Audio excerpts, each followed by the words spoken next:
अस्सलाम वालेकुम जी। आज आप लोगों के लिए बना रहे हैं एक और सूप, क्योंकि जैसे मैंने आपसे कहा कि विंटर्स है, इंशाल्लाह थोड़े बहुत सूप आपके लेके आते रहेंगे। इसका नाम है क्रीम ऑफ मशरूम सूप। यहाँ पर आप देख सकते हैं कि मशरूम्स मैंने यहाँ पर एक रखा हुआ साबुत आपको दिखाने के लिए। सिंपली आपने क्या करना है, इसका जो बॉटम पार्ट होता है इस तरीके से आप इसको रिमूव कर लेते हैं और आपने इसको फाइनली इस तरीके से चॉप कर लेना। तो ये हो गए मशरूम्स, बीच में जाएगी क्रीम जो आपको सादी मिल जाती है, कार्टन या छोटे छोटे कंटेनर्स होते हैं उसके अंदर क्रीम होती है। यहाँ पर आप देख लें चिकन का स्टॉक मैं इस्तेमाल कर रही हूँ। चिकन का स्टॉक सिंपल बनता है, चिकन की बोटी एक आधी डालें, खुला पानी, और उसको इतना पकाएं कि चिकन कम्प्लीटली गल जाए।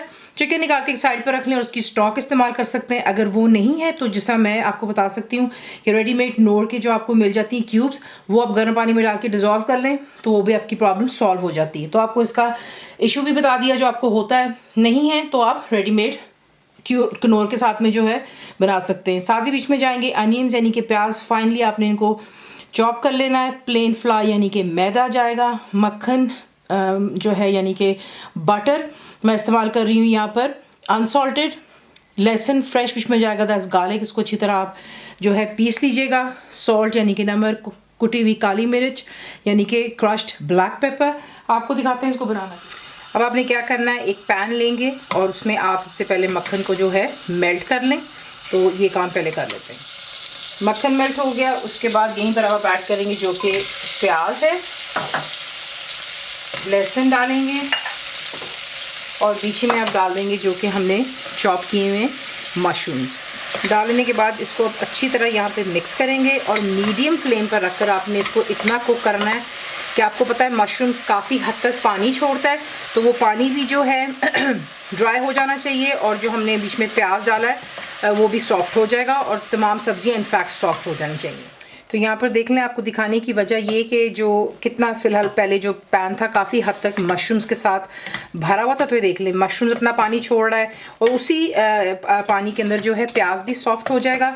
तो इसी के से आपने जो है सबसे पहले तमाम जो मशरूम का पानी इसी के अंदर में पहले ड्राई कर लेना। तो ये देख लें तमाम जो था बीच में मशरूम का पानी भी ड्राई हो चुका हुआ है और नीचे जो आप देख रहे हैं थोड़ी सिजलिंग हो रही है, वो सिर्फ क्योंकि हमने बटर डाला था।